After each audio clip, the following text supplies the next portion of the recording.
지역 생존 프로젝트 우리 고향 안녕하십니까? 오늘은 두 번째 시간입니다. 지역의 생존 전략은 지속 가능한 농촌이다. 이 문제를 쉽게 풀어주실 분 모셔봤습니다. 충남대학교 명예교수이신 박진도 교수님이신데요. 이분은 문재인 정권 시절에 초대 대통령 직속 농업, 농어촌 특별위원회 위원장을 역임하셨고요. 지역재단을 오랫동안 이끌고 계신 분입니다. 농촌 문제 전문가신데요. 함께 만나보시죠.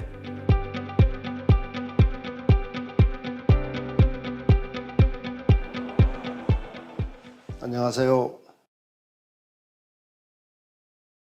제가 1970년에 상가대학 경제학과 입학을 했습니다. 근데 1970년이라고 하는 것은 우리나라가 지금처럼 산업화가 되지 않았기 때문에 농업과였습니다.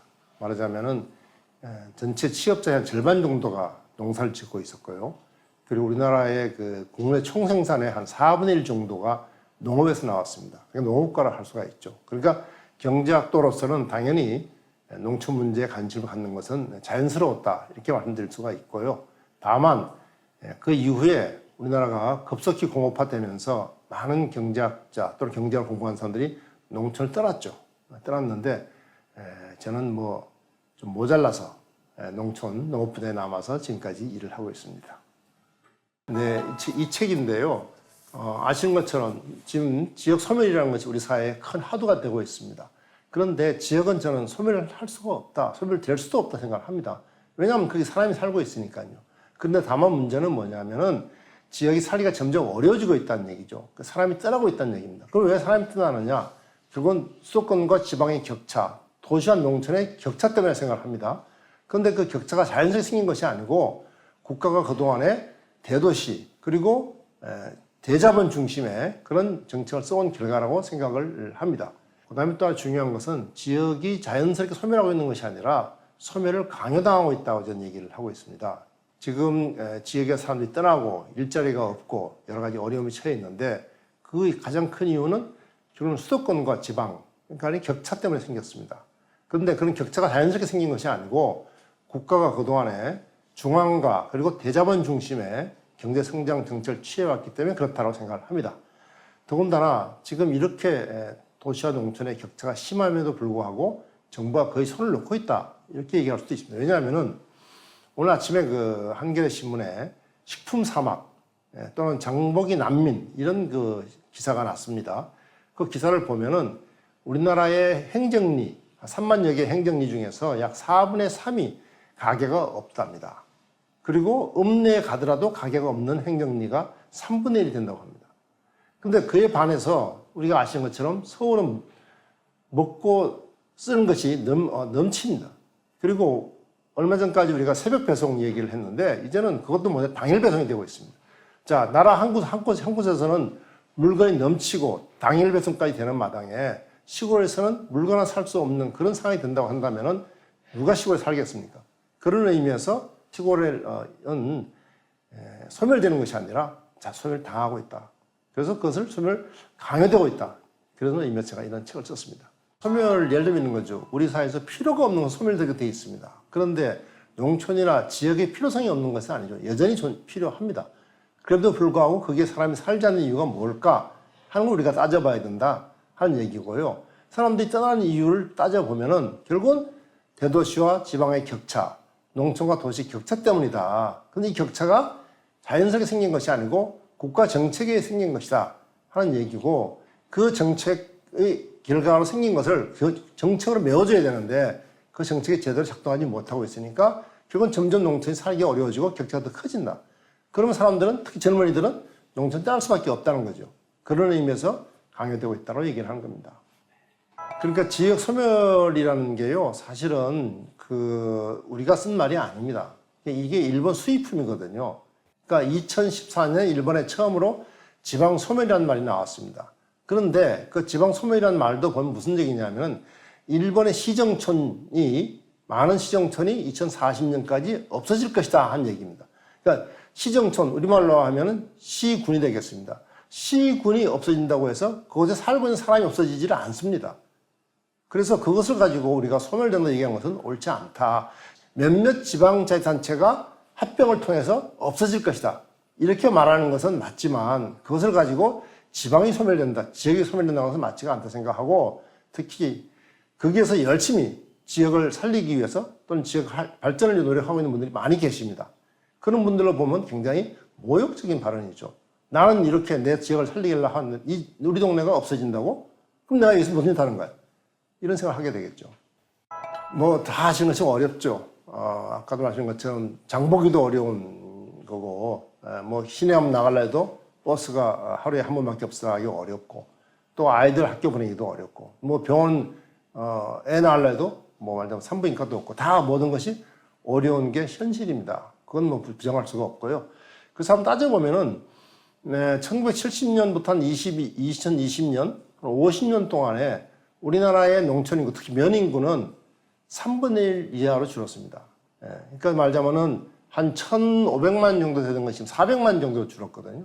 그러니까 이건 엄청난 감소죠. 그래서 그렇게 된 여러 가지 이유가 있을 수가 있는데 우선 농촌은 역시 농업이 기반인 곳이잖아요. 근데 농사지 살기가 어려워지고 있고 또 아시는 것처럼 농지가 점점 없어지고 있습니다. 그러니까 농민들이 살 수 있는 기반이 농지인데 농지가 파괴되고 하는 것들이 큰 문제가 되고 있습니다. 여러 가지 이유가 있을 수 있는데 한마디로 얘기하면은 그동안 우리 사회를 이끌어온 또 지배해온 이데올로기가 경제성장 지상주의라고 생각합니다. 경제성장 지상주의라는 건 뭐냐면 경제가 성장하면 모든 것이 좋아진다 하는 얘기죠. 그리고 경제는 끊임없이 성장한다. 그리고 더 나아가서 가장 나쁜 것은 경제 성장을 위해서는 다른 것들은 희생해도 좋다라고 얘기를 한 겁니다. 다시 말해서 우리 지금 농업과 농촌이 이렇게 어려운 위치에 처한 것은 경제 성장에 희생됐기 때문이다. 이렇게 말씀드릴 수가 있고요. 그 희생이라고 하는 것은 뭐 누가 일부러 농업 농촌을 못 살게 하겠습니까? 그건 아니고 결국은 한 나라 가지고 있는 일정한 자원이 있는데 그 자원을 어디다 투입할 거냐는 것이 국가 발전의 미래를 결정하는 거 아니겠습니까? 근데 우리나라는 그동안에 그 자원들을 말하자면 대도시와 대자본에게 투입을 함으로 인해서 농촌이 상 소외돼 가지고 온 것이죠. 그 결과로 대도시와 농촌 간의 격차가 굉장히 커졌다. 이 격차가 결국은 오늘 우리 농촌의 위기를 가지고 가장 큰 원인이다. 이렇게 생각합니다. 지금 이제 식량 위기에 대한 얘기를 많이 하는데요. 사실은 뭐 러시아 우크라이나 전쟁은 우리에게 이제 식량의 중요성을 일깨워주는 계기가 되긴 했습니다만은 그건 이제 곧 끝나지 않겠습니까? 근데 전쟁은 무한히 지속될 수 있는 건 아니니까. 근데 다른 전쟁이 또 생기겠죠. 그러나 그보다 더 큰 문제는 기후 위기죠. 그러니까 지금 기후 위기가 우리 눈앞에 닥쳐 있고 급속히 진행되고 있는데 이 기후 위기의 가장 큰 문제 하나 뭐냐면은 식량 위기입니다. 결국은 우리가 지금 이미 벌써 우리나라도 몇 년 전부터 겪고 있죠. 지난번에 왔던 사과 파동도 결국은 기후변화로 인해 가지고 사과 생산이 급격함으로써 생긴 일이거든요. 그런 것처럼 이 기후위기로 인한 식량 위기가 점점 심화되고 있습니다. 그런 의미에서 우리가 이 식량 문제에 대해서 조금 더 심각하게 바라볼 필요가 있다고 생각합니다. 이 먹을거리 기본권이라고 하는 것은 이제 국민이라면 누구나 안전하고 건강한 농산물을 소비할 수가 있어야 되는 거죠. 모든 기본권 중에서 가장 그야말로 기본이 되는 기본권이 먹을거리 기본이라고 생각합니다. 이 먹을거리 기본권이 보장되기 위해서는 우선 중요한 것은 식량 자급률을 높이는 걸 비롯해서 식량 주권이 확보되어야 됩니다. 말하자면 우리 먹거리는 우리가 책임진다 하는 이것이 이제 확립이 돼야 되고요. 그 다음에 또 하나는 지금 우리가 그동안에 식량을 증산하기 위해서 굉장히 많은 이 화학 물질을 쏘아졌습니다. 비료, 농약, 더 나아가서는 농기계까지. 이게 말 전부 다 화석연료를 쓰는 농법입니다. 근데 이 화석연료 쓰는 농법은 이제는 지속하지 않습니다. 특히 기후위기가 문제가 되면서 탄소를 어떻게 하면 저감시킬 것이냐는 핵심적인 이슈거든요. 그래서 우리가 이 먹을거리 기본권을 확보하기 위해서는 식량 자급률을 높여야 될 뿐만 아니라 우리의 농업 생산 체계를 지금과 같이 그런 화석연료에 의존한 농업으로부터 친환경 생태농업으로 바꾸지 않으면 안 된다 하는 것이 이제 이슈가 되겠습니다. 그러니까 우리나라 농업이 지금 화석연료에 의존한 농업이 되는 가장 큰 원인은 국가 정책 때문에 그렇습니다. 우리가 한마디로 생산주의 농정이라고 할 수가 있는데 생산주의 농정이라고 하는 것은 농업 생산성을 높이는 것에 주안점을 두고 있는 농정입니다. 그런데 잘 보면은 농업 생산 높이기 위해서 우리가 비료 쓰고 농약 쓰고 기계도 쓰고 다 하지 않습니까? 그런데 이걸 잘 보면은 농업 생산성이 높아지면 누가 이익이 되겠습니까? 이건 농민 이전에 소비자가 이익이 되는 겁니다. 왜냐하면 생산성이 올라가면 생산비가 떨어져서 농산물 가격이 하락하게 되겠죠. 그래서 생산주의 농정은 겉으로 보기에는 농민을 위한 것처럼 보지만 사실은 소비자를 위한 정책이다. 이렇게 이해를 하시면 좋을 것 같고, 그리고 이 생산주의 농정은 아시는 것처럼 아까 말씀드린 것처럼 결국은 생산을 늘리기 위해서 지나치게 많은 화석연료를 사용을 해서 환경을 파괴하는 그런 문제가 생겼고요. 또 나아가서는 농촌 내부의 양극화가 심화되었습니다. 결국은 이 생산성을 높이기 위해서 정부가 모든 농민에게 지원하는 것이 아니라 특히 상층농, 대농들에게 집중해서 지원하게 돼 있거든요. 그러다 보니까 농촌 내부에서 못 사는 농민하고 그리고 대농들의 격차가 과거보다 훨씬 커졌습니다. 그래서 이런 그 농정을 지속해 가지고는 우리가 기후위기에 대응할 수도 없고 농촌 내 양극화도 해소할 수가 없다. 그래서 저는 그래서 이걸 이제 바꿔야 된다. 이제는 어떻게 바꾸느냐? 이제는 소위 생산성을 높이기 위해 사용된 농업보조금 이제 그만 주자. 농민들도 굉장히 많이 얘기합니다. 농업보조금 그거 가지고 안 된다. 오히려 농촌을 망친다. 심지어 이런 말까지 하거든요. 그래서 그런 농업보조금을 전면적으로 없어지지 못한다 하더라도 대폭 줄여야 된다라고 생각하고요. 그리고 그 돈을 가지고 정말로 우리 농업이 나가야 될 올바른 방향, 아까 얘기한 것처럼 친환경 생태농업을 가기 위한 공익직부를 늘려야 된다.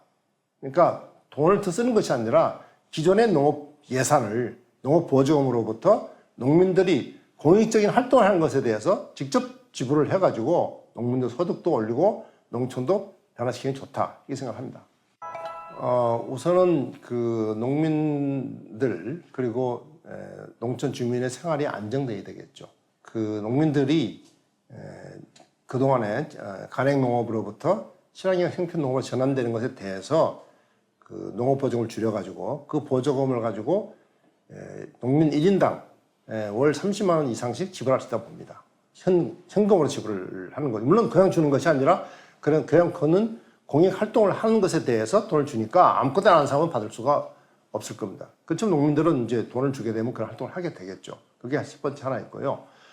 또 하나는 농촌에 이제 농민만 사는 게 아닙니다. 면 지역만 놓고 보더라도 농민 비율이 40%가 되질 않습니다.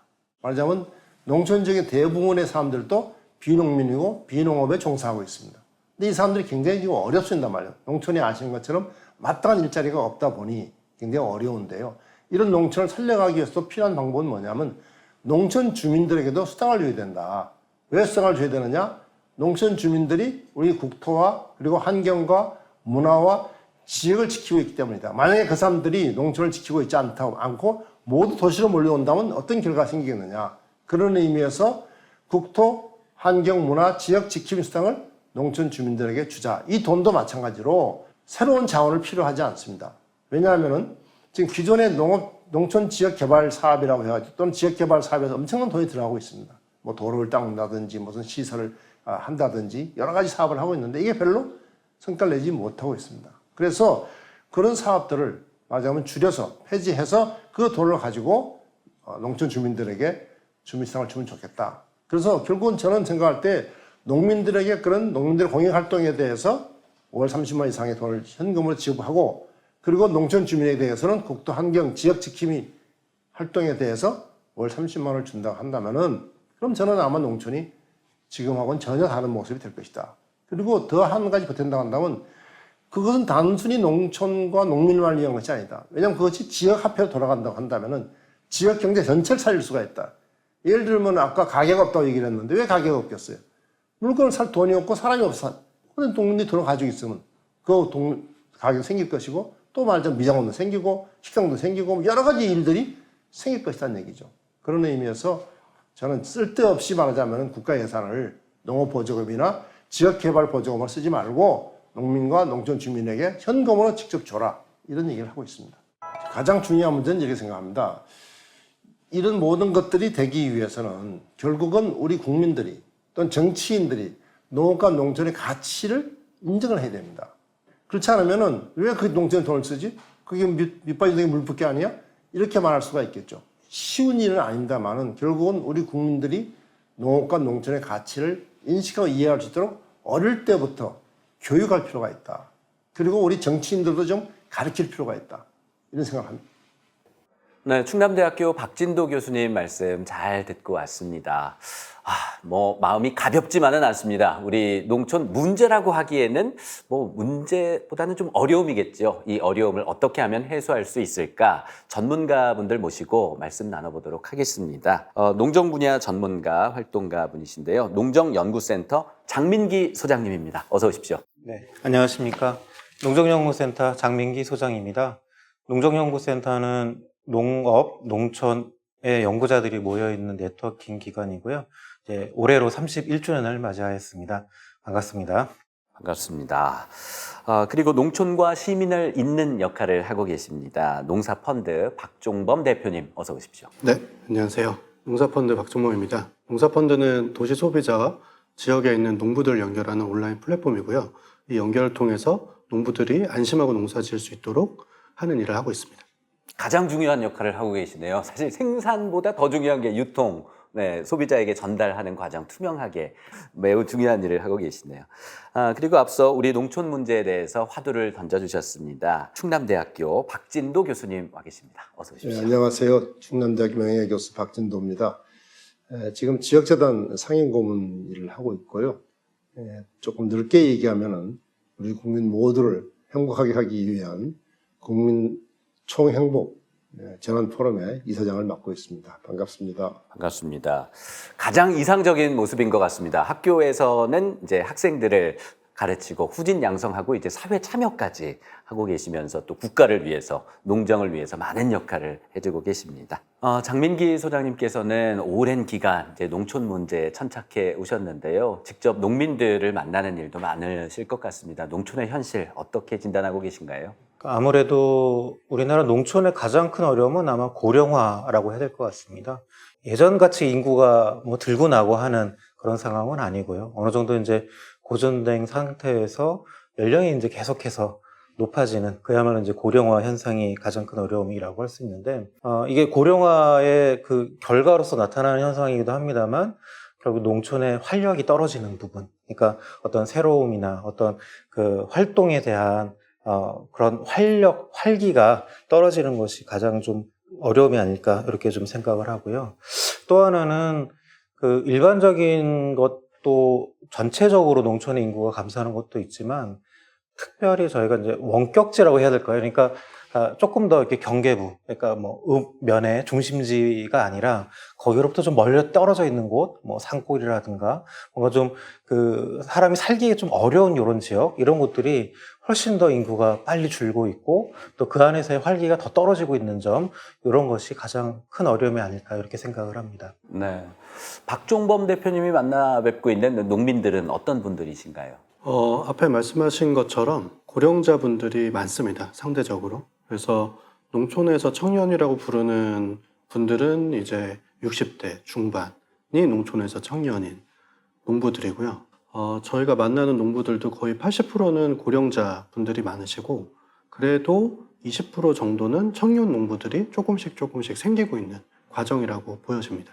네. 자, 오늘 이 시간에는 이제 농촌을 위해서 도심에서는 어떤 역할을 할까, 사회에서는 어떤 역할을 할까, 국가에서는 어떤 정책을 펴야 할지 이런 이야기들 오늘 1시간 동안 말씀 나눠볼 텐데요. 가장 중요한 건 현장이지요. 우리 농민 여러분의 목소리를 직접 가서 들어봤습니다. 실제로 농사 짓는 건 너무 힘들거든요. 농자재, 비료값, 농기구, 기름, 더군다나 일손이 너무나도 많이 딸려가지고 농촌에가 일할 사람이 없어요. 그럼 몇 사람 안 돼, 지금 농사 짓는 사람들. 내가 70인데 지금 내가 제일 젊다고 보는. 여기는 거의 벼를 많이 안 심어요. 이 논에 다 수나 사료작물이나 특용작물 심지. 쌀값이 없으니까 또 팔지도 못하고. 쌀값은 한 30년 쌀값 그대로 유지하는데 더 내려가니 이 30년 전에 쌀값보다 더 지금 적다고요. 그러니 벼농사가 워낙 기계로 하니까 많이 하니까 쌀값이 많이 떨어져가지고 힘들게 어른들이 힘들게 농사져서 이제 갖고 놓으면은 비가 파괴해서 그러고 가격들이 이제 너무 싸다 보니까 그 가격 문제도 있는 것 같고요. 게 그런 거에 비하면 농촌에 사는 사람들이 도시에 사는 사람들의 소득에 비해서 월등히 적죠. 낮고. 그래서 지원금을 더 많이 줘야 도시에 있는 직장이 없는 청년들이 도시로 많이 돌아오지 않을까 이런 생각을 합니다. 정부에서 가격도 안정해줬으면 좋겠고 또 이제 그 젊은 사람들이 기농을 좀 해서 열심히 살았으면 좋겠어요. 노인들보다. 네, 농촌 주민들의 목소리 듣고 왔습니다. 이게 어렵네요. 네, 이제 정말 뭐 단기간에 풀기는 좀 어려운 문제일 것 같기는 한데요. 오랜 기간 이제 농촌 현실을 진단하고 거기에 따른 이제 정책, 방안 많은 부분 제시하시기도 하고요. 실행을 하시기도 했는데 박진도 교수님께서는 어떻게 보고 계신지요? 제가 노인이 되다 보니까 고령화 이런 말 듣기 싫어요. 네.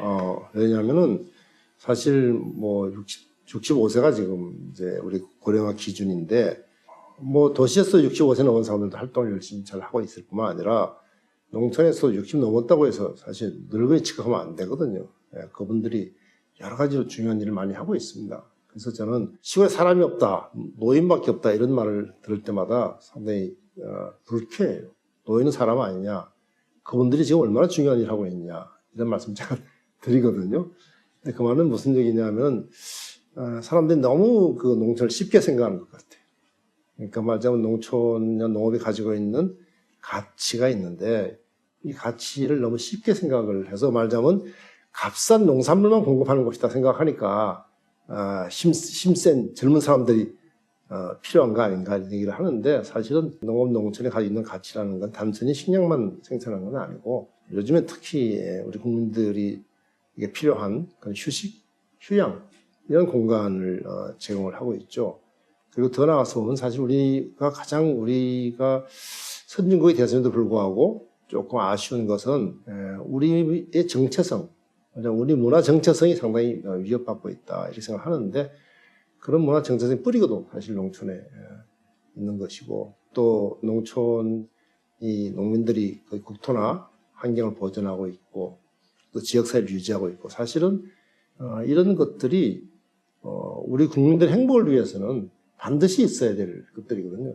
그런 것들 지금 농촌에 지금 지키고 계시잖아요. 네. 근데 그걸 일방적으로 그냥 고령화됐다, 농촌은 뭐 희망이 없다 이렇게 말하는 거는 저는 조금 옳지 않다 생각합니다. 네. 자, 바른 진행을 위해서 오늘 진행자로서 금기어가 많습니다. 고령화 문제 하면 안 될 것 같고요. 왜냐하면 고령화 문제 아니죠. 네, 누구나 다 나이 들어가고 이제 어르신이 될 텐데 고령화 현상.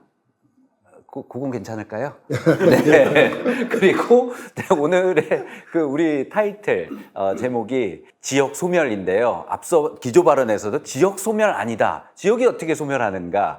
여전히 이제 주민들은 살고 계시고 뭐 행정구역으로 뭐 통합이 되거나 그럴 여지는 있을 수는 있겠지만 지역 소멸이라는 건 없다라는 그런 주장을 해주셔서 깊이 공감합니다. 네, 지역 소멸도 그렇고요. 농촌 문제도 오늘 금기어입니다. 농촌은 문제가 없습니다. 우리가 문제이고 농촌의 그 어려움을 어떻게 해소할 수 있을까 하는 고민을 이 시간을 통해서 좀 해보면 좋을 것 같은데요. 장민기 소장님께서는 농촌의 현실 개선하기 위해서 가장 시급한 문제는 뭐라고 보시는지요? 너무 어려운 주제잖아요. 첫 단추는 뭘로 꿰면 좋을까요? 지역의 그 특성. 그러니까 보통 이제 도시 농촌 이렇게 크게 구분을 해버리는데요. 그 농촌이라고 하는 그 안에 있는 지역들은 굉장한 차이들이 있습니다. 그러니까 뭐 농업으로 보면 주로 생산하는 품목이 다 다르고 또 농촌의 역사, 문화, 또 그 안에 살고 계시는 분들의 어떤 그 성향 이런 부분들도 굉장히 다른 면들이 있거든요. 그래서 어떻게 보면 그러한 그 지역의 독특성, 차별성 이런 것들을 적극적으로 발현하도록 하는 것이 어떻게 보면 이 농촌 문제에 접근하는 첫 단추가 아닐까? 그러니까 그걸 하나로 보는 것이 아니라 그 안에 수없이 많은 다양성들이 있다라고 하는 점부터 먼저 좀 생각을 하고 접근하는 게 첫 번째 순서가 아닌가 생각을 합니다. 잘 알겠습니다. 가장 중요한 부분인 것 같습니다. 다들 다양성을 갖고 있는데 지역마다 작물마다 뭐 특색이 있고요. 또 시기마다 또 달라질 수도 있는 건데 그냥 농촌 현실, 농촌 문제 이렇게 뭉뚱그려서 하는 부분들이 또 오류를 만들게 되고 그런 게 또 정책에도 또 그게 방향성에도 영향을 미치는 것 같습니다. 네, 박종범 대표님께서는 농사펀드를 운영하고 계신데요. 농사펀드가 좀 생소하네요. 네. 좀 설명 부탁드립니다. 네. 농사펀드는 온라인으로 도시 소비자와 농부를 연결하는 온라인 플랫폼 서비스인데요. 농부들이 빚을 내고 농사를 시작하고 먹거리를 수확해서 빚을 갚는 구조로 농사를 짓는 분들이 많습니다. 그러다 보니까 이 농산물을 제대로 팔 수 있을지, 그 올해 수확은 제대로 될지 항상 불안하시거든요. 그런 것들을 도와줄 소비자가 필요한 거예요. 그래서 소비자들은 농부의 농사 계획을 보고 믿을 수 있는 농부 같은 경우에 먼저 돈을 내는 방식, 크라우드 펀딩 방식을 농업에 접목한 온라인 서비스라고 생각하시면 됩니다. 농사펀드는 그러면 계약 재배 같은 걸로, 그러니까 마트에서 계약 재배해서 물량 확보하고 네. 조금 싸게 공급할 수 있는 그런 플랫폼 역할을 개인이 하고 계신 거군요. 기업을 운영하시면서. 농부 한 명당 다수의 소비자와 농부가 직접 계약하도록 중개하는 역할이라고 보시면 됩니다. 네. 그게 조금 더 안전하고요. 네. 이 일을 시작하게 된 계기가 있을까요? 쉽지 일단, 않은 일일 것 같은데요. 네. 알고 있던 농부를 우연히 이제 출장 갔다 만났는데 이 농부 같은 경우에 주변에 이제 안전한 농산물을 공급하시겠다고 농약이나 비료 없이 정말 자기 소신대로 열심히 길렀어요. 그런데 그게 시장에 낼 때 보니까 제값을 받지 못하고 뭐 유통할 수 있는 채널도 너무 적고 이런 이제 농부 입장에서의 실패가 계속 반복되다 보니까 이걸 왜 하고 있지라는 생각이 드셨다고 하더라고요. 그래서 이 문제를 좀 누군가는 해결해야 되겠다라는 생각이 들었고 이 농부가 자기 소신대로 기른 농산물이 제값 받고 팔면 그래도 농사 짓는 게 재밌고 계속 농부로서 살 수 있을 것 같았어요. 그래서 그러면 이 농부가 기른 농산물이 크고 예쁘고 반짝거리진 않더라도 안전하게 길렀다는 걸 믿고 구매할 수 있는 소비자가 먼저 있으면 농부가 그 소비자들을 믿고 계속해서 농사를 지을 수 있을 것 같아서 그걸 온라인으로 연결하는 방식을 좀 고민하다가 해외 크라우드 펀딩 서비스가 있다는 걸 알게 됐습니다. 그러면 이런 크라우드 펀딩 방식을 농업에도 접목시켜 보자라는 생각이 들어서 그 농부와 2013년 이때 처음 시도를 하게 됐어요. 네.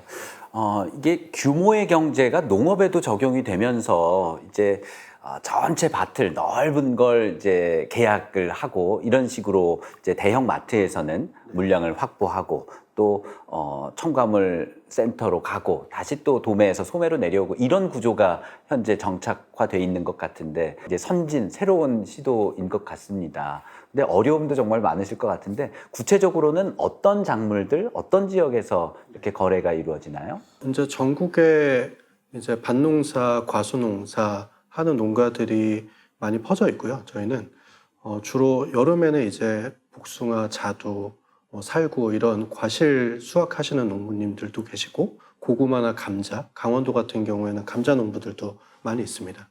그리고 아랫지역 같은 경우에는 시금치라든지 이런 해풍 맞고 자랐다라고 이야기할 수 있는 작물들, 그런 작물 농사 짓는 농부들도 골고루 있습니다. 네. 그런 일들을 하기 위해서 다 정보화 마을 만들고 그랬잖아요. 마을 회관에. 그런 게 근데 현재는 잘 운영되지 않고 있었나 보죠. 마을 단위는 꾸준히 이제 정보화 마을의 의미도 있었고, 이제 지역의 정보를 도시 사람들한테 전달하고 또 체험하고 연결하고 이런 일들을 활발하게 해왔었던 면이 있어요. 그런데 마찬가지로 그 마을 안에서도 규모가 작거나 이제 가족이 아주 작게 우리가 주로 소농이나 영세농이라고 분류해서 얘기하는 농부들은 그런 기회를 얻지 못하는 경우도 많이 있었거든요. 그래서 이렇게 규모가 작더라도 자기 농사를 잘 알리고 할 수 있는 채널도 필요하겠다라는 생각이 들어서 그런 농부들한테 좀 집중을 저희는 하고 있고요. 그런 것들을 통해서 이야기 전달되다 보니 도시 사람들도 처음 보는 농부의 처음 보는 농산물 이런 것들도 알게 되는 장점도 있는 것 같습니다. 네, 이제 처음이 시작하기 어려울 것 같네요. 그렇지만 한번 관계가 맺어지면 뭐 예를 들어 매실 나는 철에는 매실주 담근다, 아니면 맞아요. 매실 장아찌 한다. 그러면 해마다 그 철에는 농민과 도시인이 이제 네트워크가 돼서 또 주문이 이루어질 것 같고요. 장목마다 다 마찬가지일 것 같은데요. 이러면서 이제 사람 간의 도시와 농촌의 관계가 맺어지고 계속 지속 가능한 일이 벌어질 것 같은데요. 장민기 소장님, 네. 관계 인구라는 것도 이것과 관련된 건가요? 제가 공부가 부족해서. 네, 굉장히 중요한 문제라고 생각합니다. 뭐 어떤 사례로도 중요하지만 그 농촌의 발전 전략으로도 중요하다고 생각하는데요. 이전에 이제 농촌 발전의 전략이라고 하면 큰 기업을 유치하자 내지는 어떤 산업단지를 만들어서 큰 공장이 오면 우리 지역이 살지 않을까 이런 생각이 있었고, 또 다른 한편으로는 정반대로 우리끼리 재밌게 뭐 좋은 거 자꾸 보여주고 관광으로 오게 하고 하는 전략을 또 가졌던 적도 있고, 또 지금도 그게 양 전략이 또 같이 진행되고 있습니다. 그런데 지금의 시대에 저희가 조금 주목해 보는 거는 박 대표님 말씀하신 그런 관계 인구와 관련된 건데요. 실제로 도시에 살면서 농촌으로 오는 분들, 뭐 관광으로 오건 아니면 또 어떤 일 때문에 오건 그렇게 움직이는 그 인원들이 있고, 또 거꾸로 농촌에 살면서 도시로 출퇴근하시는 분들도 있거든요. 그러니까 지금 현대 사회는 어떻게 보면 어느 한 지역에 고정돼서 그 지역 중심으로 주변으로 움직이는 것보다도 훨씬 더 넓게 교류하는 그런 시대가 된 것 같아요. 코로나 이전에는 사실 농촌 휴양 체험마을이라고 있습니다. 그러니까 마을 단위 혹은 뭐 어떤 시설 단위로 체험 관광을 하는 그 조직들이 있는데, 거기에 1,300만 명이 연간 방문을 했다고 그래요. 그리고 코로나가 지난 지금도 작년 통계로는 한 930만 명? 뭐 이런 식으로 통계가 잡히고 있습니다. 그러니까 그만큼 국민의 거의 한 4분의 1 정도는 어떤 형태로든 농촌에 가서 보고 체험하고 하는 활동을 하고 있다고 하고, 또 실제로는 또 가족이 농촌에 있다든가 하는 그런 여러 가지 경로로 보면 거의 한 35% 정도는 어떤 형태로든 관계를 맺고 있다고 지금 볼 수가 있습니다. 그런 상황에서 우리가 농촌만의 전략 혹은 뭐 큰 기업을 유치하는 공장을 유치하는 전략, 이게 아니라 교류를 통해서 해법을 찾아내는 거, 이게 앞으로 더욱더 유효한 전략이 아닐까 이렇게 좀 생각을 해봅니다. 네, 뭐 마케팅에서 보면 한 번도 못 먹어본 사람은 있어도 한 번만 먹은 사람은 없다, 뭐 맞습니다. 이렇게 네네. 자부심 갖는 것처럼 한 번 관계 맺으면 지속적으로 연결이 될 수 있다는 생각도 드는데요. 박진도 교수님, 그 농촌에 대해서 인식 개선을 해야 된다, 이런 말씀 모두 발언에서 해주셨는데요. 뭐 같은 맥락이겠죠? 지금 우리가 쓰는 말이 이제 생활인구, 또 관계인구 뭐 이런 말을 쓰고 있는데, 사실은 이 두 개는 상당히 다른 개념입니다. 생활인구라고 하는 건 이제 정주인구 이외에, 정주인구 플러스 정주인구 이외에 왕래하거나 뭐 이런 사람들 넓은 의미로 쓰고 있죠. 근데 관계인구라고 하는 건 이제 그것보다는 조금 더 좁은 개념이죠. 그 지역의 애정을 가지고 뭔가 이렇게 지속적으로 도움을 주거나, 또는 지역 발전에 자기가 무슨 일을 하거나 정말로 관계를 맺고 있는 사람을 관계인구라고 얘기를 하거든요. 근데 이런 사람들은 왜 관계인구가 되느냐. 생활인구는 사실은 아까 930만인이 왔다 갔다 한다지만 큰 의미가 없습니다. 그건 그렇게 숫자가 중요하지 않고, 그 중에서 정말로 관계인구를 할 수 있는 사람들, 그러니까 지역에 애정을 가지고, 그 다음에 지역을 위해서 자기가 뭔가 여러 가지 관계를 맺고 있는 사람들이거든요. 근데 그런 사람들은 왜 그러냐. 그런 사람들은 결국은 그 농업의 가치, 지역의 가치를 알기 때문에 그런 거거든요. 그러니까 그런 의미에서 우리가 단순한 생활인구보다는 사실은 관계인구를 늘리는 쪽으로 더 노력할 필요가 있다 이렇게 생각합니다. 네, 이제 농촌에서 사람들 이제 생활의 터전이기도 하고요. 그곳에서도 이제 많은 사람들이 거기서 자식을 기르고 교육시키고 또 경제 활동을 할 텐데, 가장 중요한 게 이제 경제일 것 같습니다. 수익이 그만큼 나와야 될 텐데, 농촌의 본질은 농산물을 생산하는 것일 텐데요. 이 팔로 안정화시키는 방안으로는 어떤 게 있을까요? 지금 어쨌든 농산물 가격 변동이 점점 최근에도 또 그런 문제가 좀 많이 됐지만 앞으로도 그럴 가능성은 좀 높습니다. 이제 그거는 기후 변화 이런 부분들이 저희가 그동안 알고 있었던 방식하고는 다른 형태로 지금 기상이 돌아가다 보니까 또 이제 병해충 문제도 갑자기 발생하기도 하고요. 그러니까 저희가 예상하지 못한 상황이 발생하게 되면 그로 인해서 이제 나타나는 문제들이 훨씬 더 이제 심각해져 가는 것 같아요. 그래서 마지막 단계에서 가격을 어떻게 잘 조정하고 그 안전판을 만드는 것도 또 중요하지만 어떻게 보면 그걸 생산하는 단계, 그야말로 농촌 현장 단계에서부터 조금 더 작물을 다양하게 재배될 수 있도록 하는 여건을 조성하고 또 그런 것들을 통해서 그 쏠림, 사실은 이게 가격이 좋은 작물로 이렇게 다시 모였다가 또 아니면 또 다시 바꿨다가 이런 것들도 있기 때문에 언젠가 뭐 파프리카가 잘 된다면 파프리카 맞습니다. 하고요. 네. 그래서 결국 그런 어떤 안정적인 생산 방식, 생산 구조를 만들어내는 거 이거로부터 사실 좀 출발해야 되지 않을까라고 생각을 좀 합니다. 농산물 가격 안정제라는 표현할 때는 그게 제도란 얘기인데요. 그러면 병해충에 의해서 어떤 뭐 흉작이 됐다라고 했을 때는 정부에서 지원하는 방법밖에 없을까요? 보전하는 방법으로요. 1차적으로는 뭐 그게 가장 확실한 방식이라고 생각을 합니다. 그리고 뭐 또 요즘 뭐 수입보험 뭐 이런 형태로 해서 그러니까 어느 정도 이제 그 참여하시는 농업인들도 가격 변동에 대해서 대비할 수 있는 안전장치를 만드는 거 이런 것도 뭐 필요한 하나의 부분이라고 할 수 있겠습니다. 네, 그 농작물 보험 제도가 있어도 가입을 별로 많이 안 한다 이런 뉴스를 접한 적이 있었는데 그거는 왜 그런 일이 발생하나요? 그러니까 그러니까 보통 이제 대부분이 이제 현재는 재해보험 중심인데요. 그 재해보험이라는 게 발생을 해서 수혜를 입게 되면 굉장히 소중하지만 발생을 안 하면 이게 별 효과가 없는 그런 형태가 되지 않습니까? 이제 그런 면에서의 어떤 그런 좀 판단, 그러니까 해야 될까 말아야 될까 이제 이런 거에 대한 그 판단도 있는 것 같고요. 그리고 또 그 조건이 또 있습니다. 그 재해로 판정을 받아서 그 보상이 나오는 그 조건들이 있는데 그런 부분들이 현장에서 이렇게 체감하는 부분하고는 좀 다른 면도 있습니다. 그러니까 약간 여러 가지로 이제 많이 개선되고 또 그런 조건들이나 이런 것들이 완화는 됐습니다만 그런 부분들이 좀 체감상으로 좀 다른 부분들이 있다 보니까 또 품목에 따라서 또 차이도 있고요. 그래서 아마 그런 격차들이 조금씩 있는 것 같습니다. 네, 장민기 소장님께서는 유하게 말씀해 주셨는데 이제 적용받기에 까다롭군요. 현재까지는. 네, 지금은 좀 많이 보완이 되기는 했고 하지만 네. 농산물 가격 안정 및 농업 경영 안정 뭐 이렇게 얘기를 할 수가 있는데 사실은 뭐 농산물 가격이 안정되는 것은 소비자를 위해서도 생산자를 위해서 다 필요한 일이거든요. 예, 그거는 지금 우리 장민기 소장님도 얘기했지만 농산물이라고 하는 것은 특히 기후라든지 이런 또 병충해 이런 데에 민감하기 때문에 가격 변동이 심할 수밖에 없습니다. 근데 그것을 농민들의 힘으로 어떻게 하기는 대단히 한정돼 있죠. 한 개인이. 무슨 뭐 내가 엄청난 대농이라고 한다면은 어떤 돈 많이 벌어뒀다가 힘들 때 또 쓰고 하면 되겠죠. 대부분 농민들은 그게 아니잖아요. 그래서 국가의 역할이 대단히 중요하죠. 그래서 지금 말씀하신 것처럼 재해가 생겼을 때에 그 보험의 형식을 할 수도 있고 그 다음에 또 보상을 할 수도 있고 근데 그보다 더 중요한 건 가격을 안정시키는 거죠.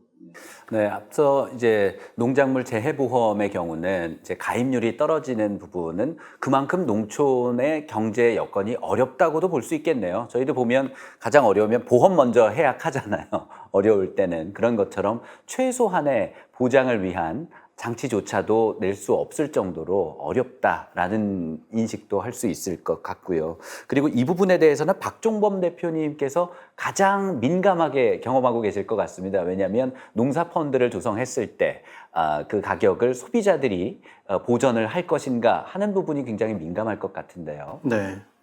저희가 항상 매년 고민하는 것 중에 하나는 어느 정도까지 예약을 받는 게 안전한가예요. 그러니까 한 농가가 생산하는 양이 100이라고 쳤을 때 한 2, 3년 전까지만 해도 80%까지 받아도 대비가 가능했거든요. 그 해 수확량이 조금 부족하더라도 농부가 책임질 수 있는 양이 수확이 되고 했었는데 최근에 2, 3년 동안은 사실 그 우리가 예약받는 퍼센트를 더 낮출 수밖에 없었습니다. 그러니까 생산량이 100이면 70%까지만. 왜냐하면 언제 어떤 변화가 일어날지 모르니까 수확량이 그만큼 안 될 수도 있고 갑자기 말씀하셨던 것처럼 수해를 입어서 생산이 전혀 안 될 수도 있고 이런 문제가 예전보다 훨씬 빈번하게 일어나기 때문에 그런 거에 대한 농부와의 계획을 세우는 게 되게 사실 어려운 일이 돼버렸고요.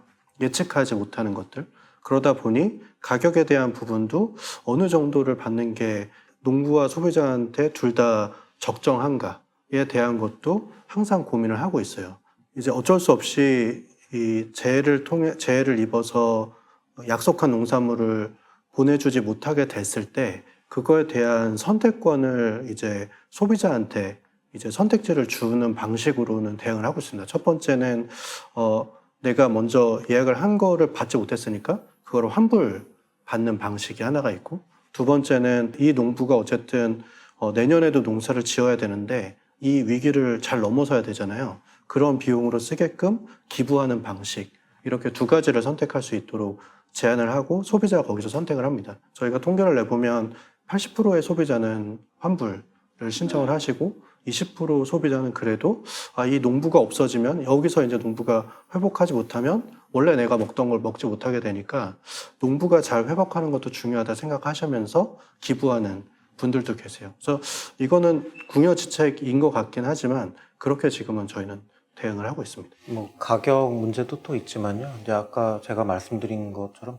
공급력도, 그러니까 농촌에서 농업 현장에서 과연 농산물을 국민이 원하는 농산물을 공급할 수 있는가도 사실은 문제가 될 거라고 생각합니다. 앞서 고령화도 말씀드렸고, 또 하나는 뭐 기후 변화 얘기 있고, 그리고 더 이제 문제는 제가 이제 농식의 분리라고 얘기를 하는데요. 우리가 자금력하고도 관련이 있습니다. 그러니까 실제로 식당이나 외식에서 먹는 뭐 식재료의 또 많은 부분은 가공제품 혹은 또 수입산 원료를 쓰는 경우들이 많고, 그거는 이제 가격하고도 관련이 되겠죠.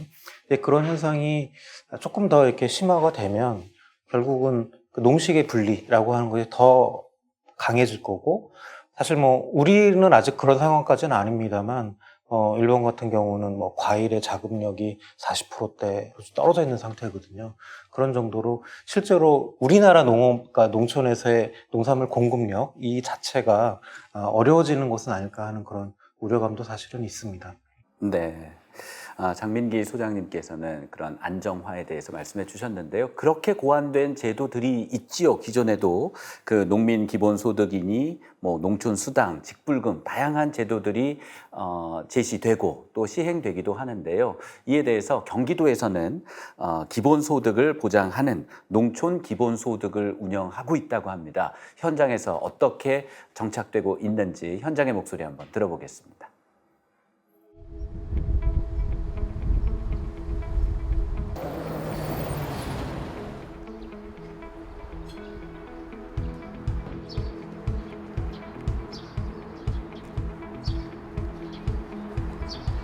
경기도 농촌 기본소득은 지역 소멸 우려가 있는 농촌 지역을 대상으로 국가 균형 발전을 위해서 새로운 농촌 정책으로서 2022년에 시작하여 2026년까지 실시하는 제도가 되겠습니다. 작년 23년도 기준으로 봤을 때 다른 연천군 면 지역보다 청산면 인구가 한 280여 명이 늘었고 지역 경제 활성화에 도움이 되고 있습니다. 이제 경기도에서 이런 어떤 소멸 지역, 농촌 지역을 대상으로 기본소득을 지급함으로써 이런 농촌 문제를 해결하고자 하는 그런 움직임이 있었습니다. 그래서 그 소멸 지역에 있는 농촌을 기본으로 하는데 청산면에서 공모에 응하게 되었고요. 21년도 말에 저희 청산면이 공모에 채택이 되어서 시행하게 되었습니다.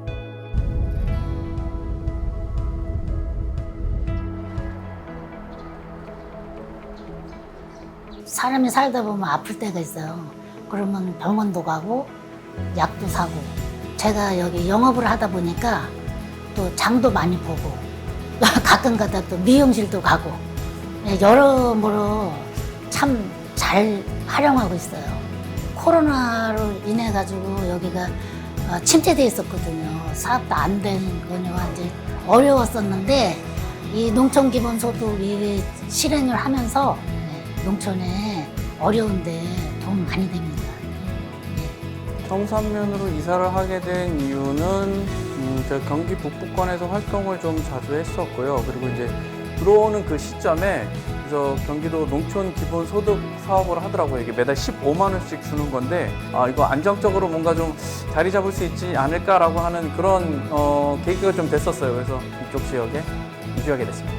아이하고 저하고 같이 맡고 있는데 아이가 학원을 다니겠다 그래서 학원비가 좀 나가고 있고요.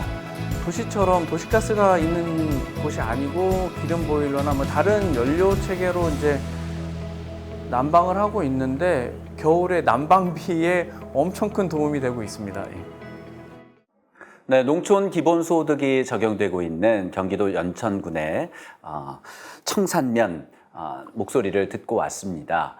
지금 뭐 처음 시도돼서 좀 희망도 많이 갖고 있는 것 같고요. 이 제도에 대해서 좀 더 설명을 해주신다면요, 박진도 교수님. 예, 지금 농민들이 그 농업 생산 이외에 벌어들이는 돈들이 있지 않습니까?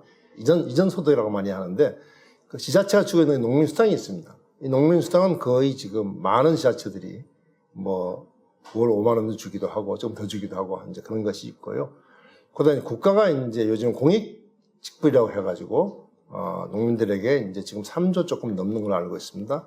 그런 돈을 이건 중앙정부가 주는 돈이고요. 이건 농민들을 대상으로 하는 것이고 농민이 아니라 이제 농촌 주민을 대상으로 한 이제 정책이 있거든요. 이거는 사실은 중앙정부는 아직까지 하지 못하고 있고 그 경기도가 시범적으로 이제 연천군에 지금 하고 있는 거죠. 이거는 농촌 주민이면은 누구라도 애라도 노인이든 아무 관계없이 네. 모두에게 돈을 15만 원씩 주는 그런 정책입니다. 상당히 획기적인 정책이죠. 네. 근데 제가 생각할 때는 15만 원이 아니라 적어도 한 30만 원 이상은 돼야 그래도 도움이 될 거예요. 실제로 네. 지역 그 활력에 그런 의미에서 저는 이제 그 농촌 기본소득의 한 형태지만 농촌 주민수당을 주자. 근데 주민수당을 왜 수당이라는 표현을 쓰고 있느냐 하면은 기본소득 그럼 사람들이 그러냐? 뭐 무조건 그냥 아무 묻고도 안 해도 돈 주는 거냐? 그건 뭐 재산 낭비 아니냐? 이런 말을 쓸 수가 있기 때문에 저는 이제 농촌이 주민들이 농촌에 살면서 하는 국토나 환경이나 문화나 지역을 지키는 그런 역할을 하고 있다. 그렇기 때문에 수당을 줘야 된다. 네. 하는 얘기고 또 그런 역할을 더 잘해라. 네. 하는 의미에서 수당을 주자는 얘기고 그리고 그 돈은 별도로 마련할 필요 없다. 지금 말하자면 지역개발이라는 이름으로 잘못 사용되고 있는 아주 어떻게 보면 지역개발이 아니라 지역을 망치고 있는 그런 예산들을 줄여서 농민들에게, 농촌 주민들에게 주자는 얘기거든요. 네. 그러니까 지금 거기에 또 하나 이제 다른 표현에서 얘기하는 것은 농민 기본소득이라는 말도 쓰고 있죠. 그것은 농민이면 누구에게나 모두에게 말하자면 똑같이 또 소득을 주자 이런 주장도 또 한편에 또 있는 건 사실입니다. 그래서 저는 개인적으로는 아까 대담 때도 얘기했습니다만은 농민들에게는 농민이 공익적 활동을 하도록 하고 그래서 거기에 대해서 직접 지불을 해라. 활동 안 하면 못 준다. 해라. 그래서 네. 친환경 생태 농업을 가지 않으면 우리 농업 미래가 없으니까 그걸로 가라. 그럼 돈 국가가 밀어줄게. 왜냐하면 실제로 국가가 밀어주지 않으면 못하는 일이니까 그거 하고 지금 농촌에는 사실 뭐 너무 피폐되잖아요. 피폐돼가지고 지금 상태에서 뭐 공장을 유치해 산업단지 들어오니 이건 다 말이 안 되는 얘기이기 때문에 일단 그 농촌 주민들이 하고 있는 역할에 대해서 수당을 지불해서 그분들이 정말로 농촌에 살 수 있도록 해야 지역 경제 살아간다. 이런 네. 취지로 말씀드리고 있습니다. 실제로 아마 연천군의 경우도 15만 원이긴 하지만은 그것이 상당히 지역 경제 활성화에 도움이 되고 있는 걸로 알고 있습니다. 공익직불에 대해서도 조금 말씀을 드려야 될 것 같아요. 그러니까 지금 이제 화제로 오른 거는 이제 지자체에서 하는 지역민에 대한, 주민에 대한 그 수당이라고 할 수 있는데 사실 그 공익직불도 농업인을 대상으로 합니다만 그러니까 농지를 기반으로 한 기본직불이 있고요. 그리고 선택직불이 있습니다. 뭐 말씀하셨는데 친환경 농업을 한다든가 또 경관 농업을 한다든가 이런 형태로 지역에서 조금 더 이렇게 공적인 기능을 할 수 있는 것들을 선택적으로 할 수 있는 그런 부분이 또 있습니다. 그러니까 어떻게 보면 그게 지금은 다 이제 국가의 목적으로 하고 있지만 그걸 지역에서 스스로의 어떤 특성을 발휘할 수 있는 그런 형태로 조금 더 설계를 좀 잘 해준다면 그것도 유용하게 쓸 수 있기 때문에 지금 이제 새롭게 만드는 그 단계에서 굉장히 좀 중요한 논의거리가 아닌가 이렇게 생각을 합니다. 네, 장민기 소장님께서는 공익직불금까지도 말씀을 해주셨는데요. 네, 지역 MBC 6개사가 공동으로 마련한 지역 생존 프로젝트 우리 고향 안녕하십니까 진행하고 있습니다. 두 번째 순서로서 이제 농촌에 대해서 우리가 이야기 나누고 있는데요. 결국은 이제 인구 감소에 대응하기 위한 방법으로서 우리가 고민을 하고 있는 겁니다. 그렇다면 결국 이제 농촌으로 인구가 유입되고 거기서 경제 활동을 할 수 있게 해야 될 텐데요. 은퇴 연령의 기성 세대가 유입될 수도 있긴 하지만 좀 더 활기가 있도록 하기 위해서는 청년 인구가 유입되면 가장 좋을 것 같기는 하거든요. 이 가능성에 대해서는 박종범 대표님께서는 어떻게 보시는지요? 청년들이 스스로 내가 지역에 쓰임이 있구나라는 걸 느끼는 게 중요한 것 같아요. 내가 농촌에서 무엇을 해야 되지라는 막연함이 사실은 행동으로 이어지는 걸 방해하고 있다고 생각을 하거든요. 청년들이 내가 지역에서 나의 역할이 과연 지역에 있을까? 농사 짓는 거 말고도 내가 지역에서 뭔가를 할 수 있을까? 이런 것들에 대한 시도를 해보고 그걸 통해서 본인이 나는 지역에서도 충분히 내 일을 할 수 있어. 혹은 나는 지역에 맞진 않지만 그 주변에서 지역 사람과 뭔가 교류하면서 계속 뭔가를 할 수 있어. 이렇게 느낄 수 있게 기회를 제공하는 게 무엇보다 중요하다고 생각을 합니다. 그래서 작년, 재작년에 이제 농림축산식품부랑 같이 진행했던 시골 언니 프로젝트라는 프로젝트도 사실 청년 여성을 대상으로 지역을 탐색하는, 농촌을 탐색하는 프로젝트였어요. 왜냐하면 내가 지역에서 정말 나의 일거리가 있을까? 혹은 내가 선택한 그 지역이 나를 정말 반겨주고 안전하게 보호해줄 수 있을까? 이런 것들에 대한 두려움이 너무 크거든요. 특히나 국내 이제 귀농귀촌 여러 가지 지원이나 정책들은 남성의 대농 중심으로 설계가 돼 있었습니다. 그러다 보니까 땅이 없거나 혹은 내가 농사 지을 수 있는 어떤 기반이 없는 사람이 농촌을 탐색하고자 하는 루트는 되게 제한적이더라고요. 그래서 그런 청년들도 지역에 자기를 보호해줄 언니를 통해서 저희 표현으로는 비빌 언덕이라고 표현을 하는데 그런 비빌 언덕을 통해서 지역을 탐색할 수 있는 기회를 열어주는 것만으로도 굉장히 큰 성과가 있었어요. 실제 일주일 또는 10일 정도 지역을 탐색한 후에 그 다음 연도에는 그런 시골 언니 기획단으로 같이 활동하는 친구도 생겼고 1년을 연장해서 그 지역에 살아보는 청년 여성도 생겼거든요. 그래서 이렇게 자기의 쓸모, 지역에서 자기의 쓸모를 탐색할 수 있는 기회를 열어주는 게 지역 소멸의 하나의 중요한 방법이라고 저는 생각합니다. 네, 농촌에서 다 농업을 해야만 하는 건 아니니까요. 다양한 일들, 일자리들 혹은 창직을 할 수 있는 일들이 있을 텐데 구체적으로는 여성들이 지역으로 내려가서 어떤 일들을 좀 탐색을 했나요? 네, 농업하고 가까운 부분에서는 아까 박진도 이사님도 말씀하셨지만 생태 농업을 지역에서 꾸려가는 조직이 있었어요. 거기에 속해서 이 생태 농업을 자기네들끼리만 하는 게 아니라 도시에 사는 사람들 초대해서 이런 방식의 농사 방법으로 내 텃밭을 가꿀 수도 있다라는 것들을 교육 콘텐츠로 제공하는 방식도 있었고 그거는 농사에 대한 아주 높은 기술을 요구하는 게 아니라 그것들을 교육 방식으로 풀어내는 기능적인 요소들이 훨씬 중요한 역할이거든요.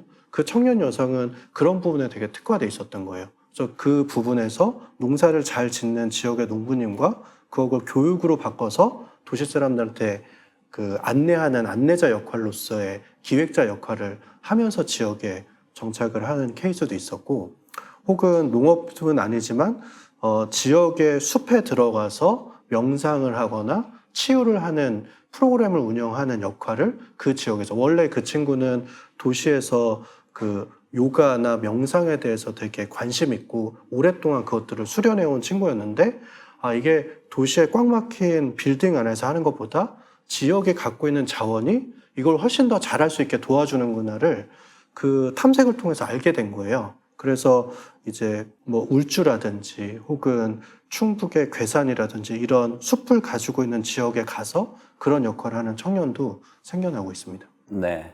자, 이번에는 마지막으로 행정적인 부분에 대해서 좀 말씀 나눠볼까 합니다. 누구든지 시켜서 하는 일보다는 아니면 지원받는 것보다는 스스로 할 때 내적인 동기가 가장 중요하다고 하는데요. 농촌도 그렇지 않을까 하는 생각도 좀 들거든요. 자치적으로 좀 움직일 수 있도록 틀을 마련해주면 어떨까 하는 생각도 드는데 박진도 교수님 어떠신가요? 그러니까 지금 우리나라 농정의 가장 큰 폐해는 우리가 설계주의 농정이다 이렇게 얘기를 하거든요. 중앙정부가 설계를 해가지고 그것을 지방정부에 내려보내면은 지방정부가 집행하고 그러면 거기 있는 농민이나 농촌 주민은 그냥 정책을 받는 대상에 불과한 거죠. 근데 사실은 그렇게 하니까 별로 쓸데없는 돈들이 많이 낭비되는 거예요. 주민들이 원치 않는 사업들이 막 벌어져. 산업단지가 농촌을 살린다고 들어오잖아요. 산업단지 들어오면 누가 반대합니까? 지역 주민들 다 반대해요. 아니 농촌을 살린다고 들어오는데 왜 지역 주민이 반대를 해? 그런 것처럼 실제로 이 농정이 진행되는 과정에 있어서 주민들이 단순한 수혜랄까 서비스에 받는 사람이 아니라 자기들이 자기들의 운명을 결정할 수 있는 결정권이 있어야 되거든요. 그런 의미에서 본다고 하면 지금 우리는 전혀 없는 것이죠. 지방자치는 있지만 지방자치라고 하는 것은 중앙정부와 지방정부 사이의 권한 나누기인 것이지 실제로 지방자치를 해봐야 거기에 말하자면 지방유지들이 다 좌지우지하는 것이지 정말로 지역의 풀뿌리 사람들은 아무런 영향을 행사하지 못한다. 수동적이죠. 네. 그런 의미에서 이제 주민자치 그야말로 주민을 위한 자치가 돼야 되고 그렇게 되기 위해서는 저는 지금과 같은 그런 이 시군 기초자치단체가 아니라 과거에 5.16 이전에 있던 것처럼 읍면동자치로 가야 된다. 그래야 보다 더 가까운 곳에서 주민들이 자기 의견을 반영할 수 있는 것이 아닌가 그렇게 생각합니다. 네, 장민기 소장님은 이제 농촌 행정의 현재 문제점 어떤 부분을 좀 짚어주시겠어요? 앞서 이제 박진도 원장님도 말씀하셨습니다만 그 지역의 자율성 또 지역 스스로의 계획, 기획 이게 굉장히 중요한 요소라고 생각을 합니다. 물론 이제 국가의 전체를 목표로 둔 그 정책도 있고 지역에서 필요로 해서 움직이고 기획하는 또 정책들도 있거든요. 근데 그 부분이 실제로 지금 농촌과 관련된 부분은 아직은 국가 전체의 목표에 따라서 움직이는 것 같아요. 그리고 여전히 이제 중요한 식량인 쌀에 대한 그 정책의 집중력이 사실 높고 그런 면에서 조금 시간은 좀 걸리겠습니다만 그런 그 지역의 어떤 힘을 발휘할 수 있는 다양성을 스스로 좀 발휘할 수 있는 기획들, 그런 것들 할 수 있는 정책들의 그 틈, 예산, 틀들이 조금 더 이렇게 확대될 필요가 있다. 이렇게 좀 생각을 합니다. 네. 이 산업화 이후 50년간 쌓여왔던 이러한 켜켜이 쌓인 문제점들이 단시간에 해소되기는 참 어렵다는 생각은 듭니다. 하지만 우리가 농업의 어려움에 대해서 우리가 함께 고민해보는 시간을 가졌다는 데에서 좀 의미를 찾았으면 좋겠는데요. 자, 끝으로 각 분야의 전문가신데요. 박진도 교수님께서 주장하시는 바를 요약해서 한 말씀 해주시죠. 끝으로요. 제가 대담할 때도 얘기했지만 인구가 감소한다고 해서 지역이 소멸되지 않습니다. 일본에 오이타라고 하는 조그만 현이 있는데 그 현에 육선 지사를 하신 분이 있어요. 히라마스라 하신 분이 있는데 그분이 하신 말씀에 이런 말이 있어요. 인구 가소화는 두렵지 않다. 두려운 것은 마음의 가소화다. 그러니까 떠날 사람은 떠나라 이거. 떠날 사람은 떠나는데 남아있는 사람들이 정말 우리 동네 살만해. 여기 정말 좋은 곳이야. 이런 마음을 가져야 되는데 지금은 그것이 아니라 남아있는 사람조차도 떠날 생각만 하고 있다. 이건 안 된다 이거지. 그렇게 하면 어떻게 되냐? 결국은 갈 사람은 붙잡을 수가 없어요. 그럼 남아있는 사람들은 어떻게 하면 행복하게 할 것이냐? 이 점에 말하자면 국가가 힘을 쏟으면 좋겠고 그와 관련해서 또 중요한 말은 뭐냐면 우리 다 농촌에 지금 다 못 살겠다고 관광객 유치하려고 애쓰잖아요. 근데 이게 저는 볼 때 농촌을 망치는 정책이라고 생각합니다. 그래서 관광객 유치하려고 하지 말고 가장 살기 좋은 마을이 가장 좋은 관광지다. 같은 말이에요. 그걸 말하자면 거기 있는 사람들이 자기 마을에 대해서 자긍심을 가지고 행복하게 살도록 해주는 것. 이것이 지역 소멸을 막는 가장 중요한 해법이라고 생각합니다. 네. 자, 장민기 소장님. 사실 아까 앞서 제가 맨 처음 서두에서 그 고령화 금기어라고 하셨는데 말씀을 드렸는데 결국 이제 지역의 활력으로 또 누가 일을 하고 누가 활동을 하고 누가 지금 이 지역의 어떤 그런 자원 갖고 있는 것들을 발현할 것인가, 누가 할 것인가에 대한 그 문제가 사실 있어요.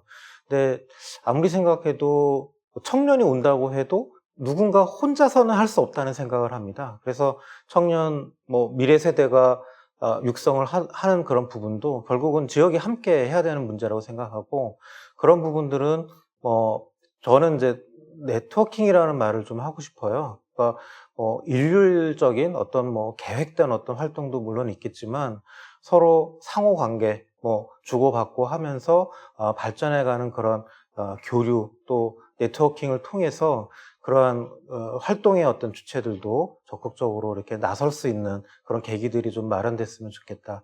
또 그런 것들이 결국 정책적으로 뒷받침을 해야 된다라고 하는 생각을 합니다. 그리고 끝으로 박종범 대표님께서 네. 말씀해 주시죠. 도와주려고 하지 말아야 될 것 같아요, 저는.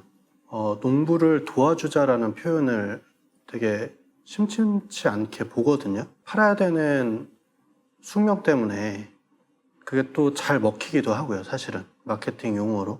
사실 그렇게 될수록 누군가는 되게 도와줘야 되는 대상이 돼버리고 거기 사는 사람들은 도움을 받아야만 살 수 있는 사람이 되는 거잖아요. 사실 그러면 가고 싶은 곳이 안 될 것 같아요, 저는. 그런 곳이라면. 그래서 사실은 반대로 생각하면 사실 농부가 있기 때문에 저도 하루하루 먹고 살 수 있고 생명을 유지할 수 있는 거고, 그에 대한 합당한 비용을 저는 농부한테 준다는 방식으로 이해를 해야 된다 생각을 하거든요. 그래서 누가 누를 돕는 게 아니라 농부는 농부의 역할을 충분히 지역에서 잘 하고 거기에 대한 합당한 대우를 받아야 되는 거고, 우리도 그거에 대한 정당한 대가를 지불해서 감사하게 먹거리를 먹어야 되는 거고, 그게 저는 출발이라고 생각합니다. 그래서 우리가 먹는 거에 대해서 정당한 대가를 나는 지불했고 그 사람도 그만큼의 자기 역할을 한 거다라고 보는 게 첫 번째 시작인 것 같습니다. 네, 세 분 말씀 들어보니까 우리의 인식 개선 쉽지 않겠지만 과거에 농자 천하지 대본 이렇게 표현했을 정도로 우리가 먹는 것, 먹을거리, 농업이 가장 근본이다 이렇게 생각했던 우리 민족, 우리 국가였는데 이제 상공업 중심으로 그리고 고도 산업화 되면서 이제 농업에 대해서 인식이 좀 낮아지고 평가절하된 부분이 이런 결과를 초래하지 않았나 하는 생각도 함께 해보게 됩니다. 우리 농업에 대한, 농촌에 대한, 농민에 대한 인식을 좀 더 달리하는 게 또 출발점이 아닐까. 그리고 또 스스로도 자긍심 가지셨으면 좋겠습니다. 그렇게 또 정부에서 지원도 있어야 될 것 같고요. 네, 오늘 이렇게 이야기 나눠봤는데요. 편지가 갑자기 도착했습니다. 농촌 예찬의 진심이신 분인데요. 서울시립대학교 정석 교수님의 정쌤의 로컬에서 온 편지입니다. 만나보시죠.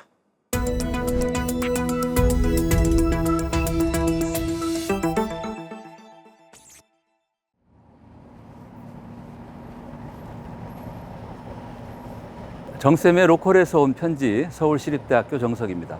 2021년 연구년을 맞아 하동, 목포, 전주, 강릉에서 한 달 살이를 했습니다. 한 달 살이를 하면서 지역에서 행복하게 일하며 살아가는 많은 사람들을 만났습니다.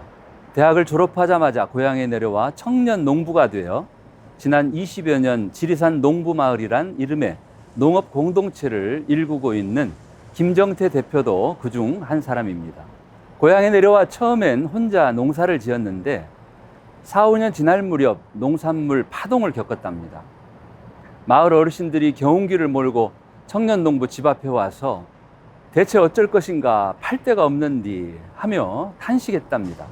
그때 김 대표는 농사는 잘 짓는 것으로 끝나지 않고 제값을 받고 잘 팔아야 끝난다는 것을 깨달았답니다. 그런 깨달음으로 진옥마, 지리산 농부마을 협동 영농조합을 만들었습니다. 대한민국에선 농사 짓고 사는 일은 쉽지 않습니다. 수많은 직업 가운데 농업인으로 살아가는 것은 매우 힘든 선택입니다. 지역의 붕괴는 농촌의 붕괴와 맞물려 있습니다. 지역이 소멸되지 않고 생존하려면 지속 가능한 농촌을 만들어야 합니다. 지속 가능한 농촌을 만드는 일은 어렵지 않습니다. 농부처럼 고생하며 일한 사람들이 고생한 만큼의 정당한 대우를 받고 또 존중받는 그런 세상을 만들면 됩니다. 우리 국민 대다수가 그런 세상을 함께 꿈꾸고 그 꿈이 국가 정책에 반영되고 시행된다면 가능할 것입니다. 세상에 귀하지 않은 직업은 없습니다. 치우치지 않게 직업마다 정당한 대우를 해주어야 합니다. 국민의 먹을거리를 책임지는 농업도 귀하게 여기고 합당한 예우를 해야 합니다. 국가가 위기에 처할 때 식량은 곧 안보의 초석이 됩니다. 미국, 캐나다, 프랑스, 영국, 독일 등 선진국 식량 자급률이 100% 이상인 반면 우리는 50%에도 미치지 못합니다. 우리나라가 가난했던 1960년대 초에 농업을 중시하고 농촌에서부터 시작해서 대한민국을 부강한 국가로 만들기 위한 계획을 세우고 실행했던 적이 있습니다. 4.19 혁명 뒤 출범한 장면 정부의 국토건설본부가 그 주체였고 장면 총리의 간곡한 부탁으로 기획본부장을 맡은 장준하 선생께서 밑그림을 그렸습니다. 국토건설본부가 가장 먼저 한 일은 대학 졸업자 가운데 군복무를 마친 2천여 명을 공개 채용으로 뽑아 훈련시킨 뒤에 국토건설 요원으로 전국에 배치하는 일이었습니다. 장준하의 계획은 이들을 국가공무원의 주역으로 키우는 것이었죠. 예비 수습 기간을 거치듯 6개월 동안 전국 농어촌에서 봉사하며 일하게 한 뒤 불러들여 중앙관서에 기용하고 다시 1년간 전국을 순회시켜 건설사업 현황과 지방 실정을 몸으로 체험하게 한 다음 지방의 군수 자리부터 이들 국토건설 정예요원으로 대체시킬 계획이었습니다. 그러나 장준하의 꿈은 5.16 쿠데타로 물거품이 되고 맙니다. 군사혁명위원회가 국토건설본부를 접수했고 우수한 인력을 뽑아 현장으로 보낸 것과 정반대로 병역 미필자를 뽑아 건설 현장에 단순 노동자로 투입했습니다. 대한민국은 산업화와 도시화 그리고 성장 거점을 집중 개발하는 방식으로 단기간에 선진국이 되었지만 지금과 같은 극심한 격차와 불균형으로 중병을 앓고 있습니다. 장준하 선생의 회고록을 읽으며 그때 선생의 계획대로 했다면 어땠을지 상상해 봅니다. 우리나라와 같은 농업국가는 나라 경제의 바탕이 농촌이니만큼 당연히 농촌부터 일으켜야 한다. 농촌이 부유해진 뒤에 그 과실로서 도시건설도 하고 공장을 짓는 것이 올바른 순서다. 2차 대전 후 일본, 대만, 이스라엘 같은 나라가 모두 그런 순서로 시작해 오늘날 부를 누리고 있다. 미국이 세계 제1의 공업국으로 부를 누리고 있지만 그 기초는 남부의 목화농사를 비롯한 농업이었다. 부유한 나라에서는 공업이 농업을 능가하지만 부유한 경제적 기초를 만들어준 것은 바로 농업이다. 경제개발 도상에 있는 나라는 공업화보다도 오히려 먼저 농촌의 부유화를 위한 강력한 시책이 최상의 방법이 되는 것이다. 정쌤의 로컬에서 온 편지였습니다. 고맙습니다. 네, 누구나 한 번쯤 귀농 귀촌을 꿈꿉니다. 그런데 그러한 바람이 헛된 꿈에 그치지 않고 실현되기 위해서는 많은 제도적 뒷받침 그리고 우리의 인식 개선도 필요해 보입니다. 지역 MBC 6개사가 공동으로 마련한 지역 생존 프로젝트 우리 고향 안녕하십니까? 두 번째 시간이었습니다. 농촌에 대해서 우리가 함께 이야기 나눠봤고요. 자, 3부 예고 드리겠습니다. 3부는 압축도시와 도시재생, 지역에 주목하자입니다. 다음에 이어지는 세 번째 시간도 관심 많이 가져주시기 바랍니다. 오늘 함께해 주신 여러분 고맙습니다. 고맙습니다. 네, 고맙습니다.